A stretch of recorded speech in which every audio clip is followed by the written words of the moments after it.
तो घर से आलू लेने गया था, इसलिए वो अपनी माँ से हर रोज की तरह एक नया झूठ बोलता है। माँ जब मैं घर से निकला तो मुझे रास्ते में एक बहुत ही गरीब पक्षी मिल गया। मैंने वो पैसे उसे दे दिए। अच्छा किया ना माँ मैंने। अब मैं क्या सब्जी बनाऊंगी, घर में कुछ भी नहीं है। रहने दो माँ, मुझे भूख नहीं है। कौवे की माँ अब बूढ़ी हो गई थी। वो तो कोई कामकाज कर नहीं सकती थी और उसका जवान बेटा बहुत आलसी था। एक दिन माही चील कालू की माँ के पास आती है। बहन, मेरे बेटे की शादी है, आप जरूर आना, मुझे बहुत खुशी होगी। चील बहन, सच बताऊं तो मेरे पास ना ढंग के कपड़े हैं और ना जूता। शादी पर आऊंगी, कुछ पैसे तो लगेंगे ही। मेरा बेटा तो कुछ भी नहीं कमाता, इसलिए मैं आपकी खुशियों में शामिल नहीं हो सकती। सब पक्षी चील के बेटे की शादी में शामिल होने जा रहे थे। माँ जी, आप यहाँ बैठी हुई हैं, आपको चील ने अपने बेटे की शादी में नहीं बुलाया क्या? चिड़िया बेटी, मैं कैसे जाती? मेरे पास क्या है, ना पैसे और ना ही कुछ और। एक ही बेटा है, वो कोई काम करता ही नहीं। कौवे को इस बात पर जरा भी शर्मिंदगी ना होती कि वो अपनी बूढ़ी माँ की कोई भी खुशी पूरी नहीं करता। माँ, चील मौसी के बेटे की शादी पर अच्छा भोजन मिलेगा, चलो माँ चलें। नहीं बेटा, मैं नहीं जाऊंगी शादी में। भोजन खाने की तो चिंता है, ये नहीं पता कि जाते हुए कुछ लेकर भी जाते हैं। ऐसे ही एक दिन कालू कौवा उड़ता हुआ जा रहा था। रास्ते में एक पेड़ पर तोता बैठा रो रहा था। माँ, तू मुझे छोड़कर चली गई। माँ, अब तेरे बेटे के पास सब कुछ है, घर है, पैसे हैं, सब है, मगर माँ अब तू नहीं है। अगर तू होती तो ये सब देखकर बहुत खुश होती। कौवा ये सुनकर तोते के पास आता है। यार तोते, तू माँ के लिए रो रहा है क्या? हाँ कौवे, मेरी माँ नहीं है। तोते, मेरी माँ है, मगर मुझे माँ की जरूरत नहीं है। तुम ऐसा करो, मुझसे मेरी माँ ले लो। माँ ले लूं? कोई अपनी माँ भी किसी को देता है क्या? मैं कौन सा मुफ्त में दूंगा तुझे। मुझे कुछ पैसे दो और मेरी माँ तुम ले लो। तुम्हें माँ मिल जाएगी और मुझे पैसे, दोनों का काम बन जाएगा। तोता मान जाता है और वो कुछ पैसे कालू कौवे को दे देता है और कौवा वहाँ से चला जाता है। माँ चल, मैं तुझे मेला दिखा कर लाता हूँ। दूसरे जंगल में मेला लगा हुआ है। अच्छा, मगर बेटा मेरे पास तो पैसे नहीं है। पैसे हैं मेरे पास, माँ तू चल मेरे साथ। फिर कालू कौवा अपनी माँ को तोते के घर ले जाता है। लो तोते, मेरी माँ तुम रख लो, अब मैं चलता हूँ। कहाँ चले बेटे? मगर कालू अपनी माँ की बात सुने बिना ही चला जाता है। माँ जी शांत हो जाए, क्या आपको आपके बेटे ने बताया नहीं है कि वो आपको मुझे बेच गया है? ये सुनकर माँ हैरान हो जाती है। हाँ माँ, मैं अपनी माँ को याद करके रो रहा था कि कालू मेरे पास आया और कहा कि मैं उसकी माँ ले लूं। कालू बेटा, मुझे तुमसे ये उम्मीद तो ना थी कि तुम अपनी माँ को ही बेच दोगे। फिर उस दिन के बाद तोता कालू कौवे की माँ को अपनी माँ समझने लगा। तोता कौवी माँ को रंग बिरंगे फल खाने को देता। माँ ये ले, ये अंगूर खाइए। माँ आप ये फल खाकर सो जाएं और रात को अगर किसी चीज की जरूरत हो तो मुझे आवाज दे देना। जीते रहो बेटा, बस एक बार कल मेरे कालू को मुझसे मिलवा देना। मेरा दिल बहुत उदास है अपने बेटे के बिना। एक माँ तो माँ होती है, बच्चे जैसे भी हों, मगर माँ अपने बच्चों से नफरत कैसे कर सकती है। इसलिए कालू ने जो भी किया, मगर उसकी माँ अभी तक अपने बेटे को याद कर कर के रोती थी। दूसरे दिन तोता पूरे जंगल में कालू कौवे की खोज करता है, मगर उसे कहीं भी कालू कौवा दिखाई नहीं देता। घर वापस जाते हुए तोता अपनी कौवी माँ के लिए सोने का हार लेता है। माँ देखें मैं आपके लिए क्या लाया हूँ। बेटा मेरा कालू नहीं मिला क्या? माँ मैंने उसे हर जगह देखा मगर वो मुझे पूरे जंगल में कहीं भी नहीं मिला। ठीक हो मेरा बेटा, मेरा दिल घबरा रहा है। वो माँ ना सोना चाहती थी, ना चांदी, ना फल, ना दाना। उसे तो केवल अपने बेटे कालू की ही चिंता थी, जो इतना बुरा था कि अपनी माँ को ही बेच गया था। फिर एक दिन तोता कालू कौवे को ढूंढ ही लेता है।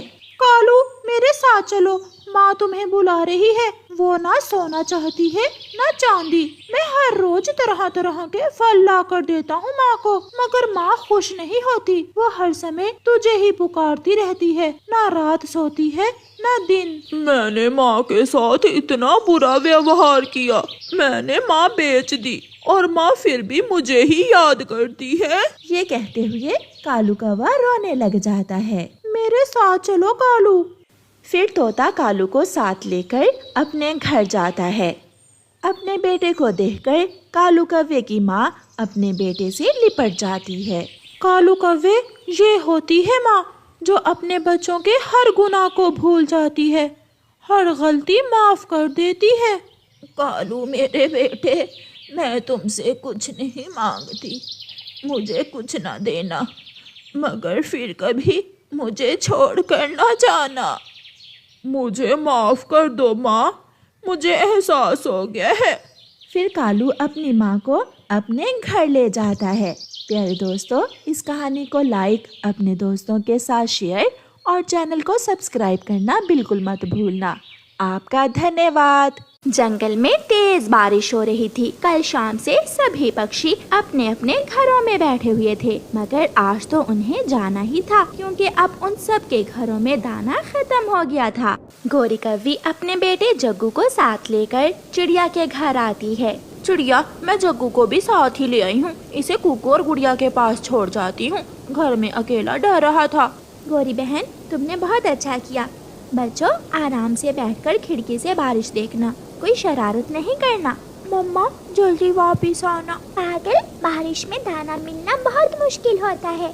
मम्मा मेरे लिए गरम गरम पकौड़े जरूर लाना। चिड़िया अपना छाता उठाती है। दोनों गौरी और चिड़िया बाहर निकलती हैं। चिड़िया कबूतर के घर के दरवाजे पर दस्तक देती है। अच्छा ही हुआ मिठू, जो तुम भी यहाँ ही हो। जल्दी करो, हमें देर हो रही है। गौरी, तुम्हारे पास छाता नहीं है?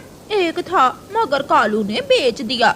मेरे पास है, मैं अभी तुम्हें छाता देता हूँ। फिर कबूतर गौरी कौवी को छाता देता है और सब वहाँ से उड़ते हैं।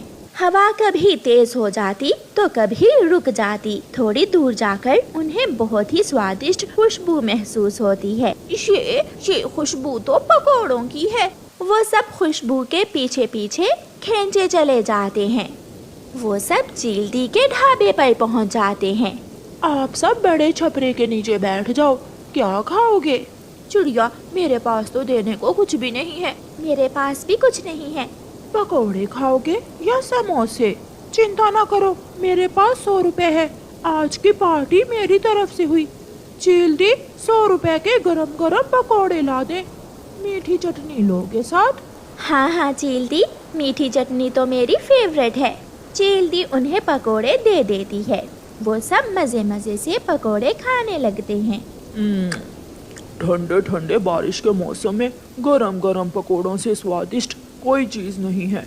मजे मजे से पकोड़े खा लेने के बाद वो सब फिर से उड़ते हैं। बारिश तेज हो जाती है और वो एक बड़े पेड़ के नीचे बैठ जाते हैं। मेरा तो आम खाने को दिल कर रहा है। मेरा भी। ऐसी बारिश में हमें आम कहाँ से मिलेंगे? मुझे पता है आम कहाँ से मिलेंगे। गौरी, तुम चलो मेरे साथ और हम सब के लिए आम लेकर आती हैं।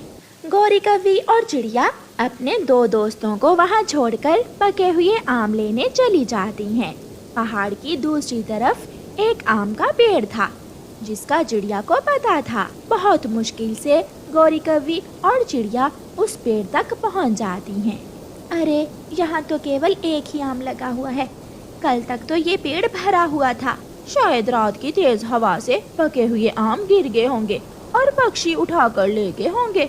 चिड़िया वो एक आम तोड़ लेती है। हम सब थोड़ा थोड़ा खा लेंगे। चिड़िया चलो वापस चलते हैं। रानो चिड़िया की ऐसी कहानियाँ सुनने के लिए YouTube सर्च बार में रानो चिड़िया की कहानी लिखें या फिर ये बटन दबाकर बोलकर कहें रानो चिड़िया की कहानी। गोरी कौवी और चिड़िया जब घने पेड़ों से गुजर रही थीं, तो उन्हें एक बूढ़ी कौवी आवाज देती है, बच्चों मेरी बात सुनो, मेरे पास आओ। चिड़िया कोई बुला रहा है, शायद कोई मुश्किल में है। गोरी कौवी और चिड़िया उस बूढ़ी कौवी के पास जाती हैं। बेटी मैं बहुत भूखी हूँ, मेरे पेट में भूख के कारण दर्द हो रहा है, मुझे कुछ खाने को दो। गोरी एक ही आम है, हम ये आम इस बूढ़ी माँ जी कौवी को दे देती हैं। हाँ चिड़िया हम ऐसा ही करते हैं। फिर चिड़िया अपना आम उस बूढ़ी कौवी को दे देती है। जीते रहो बच्चों, मैंने सोचा था शायद मैं भूख के कारण मर जाऊंगी, इस आम ने तो मुझे नई जिंदगी दे दी है। माँ जी जिसके भाग्य का हो उसे मिलकर ही रहता है। चिड़िया और गोरी कौवी वापस चली जाती हैं। जब चिड़िया और गोरी कौवी वापस जाती हैं, तो तोते के ऊपर एक बड़ी डाल गिरी हुई थी और कबूतर उसे हटाने की कोशिश कर रहा था। बचाओ बचाओ, मुझे इस डाल से बाहर निकालो, मैं मर जाऊंगा।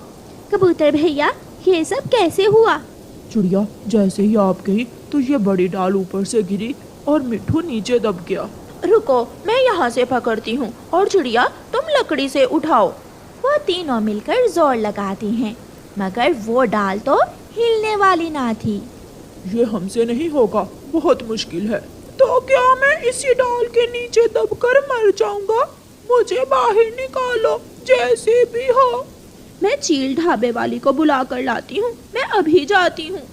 फिर गोरी कौवी चील के ढाबे पर जाती है। चील दी, हमारा दोस्त मिट्ठू बड़ी डाल के नीचे दब गया है, हमारी मदद करो, वो डाल बहुत बड़ी है। तुम चिंता ना करो। फिर चील वहाँ पकोड़े खाने आए हुए दो पक्षियों को भी साथ लेती है और वो सब जल्दी ही मिट्ठू के पास पहुँच जाते हैं। वो सब मिलकर जोर लगाते हैं और मिट्ठू को बाहर निकाल लेते हैं। सब तालियां बजाते हैं।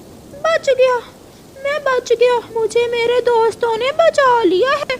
अब हमें जाना होगा, बच्चे इंतजार कर रहे होंगे। चिड़िया मगर अभी तक बच्चों के लिए कुछ खाने को तो लिया नहीं। मुझे अमरूद की खुशबू आ रही है, जरूर अमरूद का पेड़ कहीं आसपास ही है। फिर वो सब तोते के पीछे पीछे उड़ते हैं। पुराने कुएं के पास किनारे पर अमरूद का बड़ा पेड़ था, जिस पर पके हुए ढेर सारे अमरूद लगे हुए थे। वो रहा अमरूद का पेड़, वो रहा। फिर वो सब अमरूद तोड़ तोड़ कर अपनी अपनी टोकरियां भर लेते हैं। वो सब बहुत खुश थे। ये अमरूद बहुत मीठे हैं, बच्चे ये अमरूद खाकर बहुत खुश हो जाएंगे। वो सब अमरूद लेकर वापस जाते हैं। रास्ते में माही चील ढाबे वाली पक्षियों को बुलाती है। आप सब ये पकोड़े अपने बच्चों के लिए ले जाएं, मैं घर जा रही हूँ। और वैसे भी ऐसी बारिश में अब कौन घर से निकलेगा, रात भी होने वाली है। चील बचे हुए सारे पकोड़े पक्षियों में बांट देती है। चील दी, ये समोसा मुझे दे दें, मेरे जग्गू को समोसा बहुत पसंद है। बच्चे खिड़कियों में बैठे हुए अपने मम्मा पापा का इंतजार कर रहे थे। छोटा मिट्ठू दूर से ही अपने पापा को आता हुआ देख लेता है। कीकी तो बारिश में घर से बाहर निकल कर बैठा हुआ था। गोरी और चिड़िया भी सुरक्षित घर पहुंच जाती हैं और अपने अपने बच्चों को भोजन देती हैं।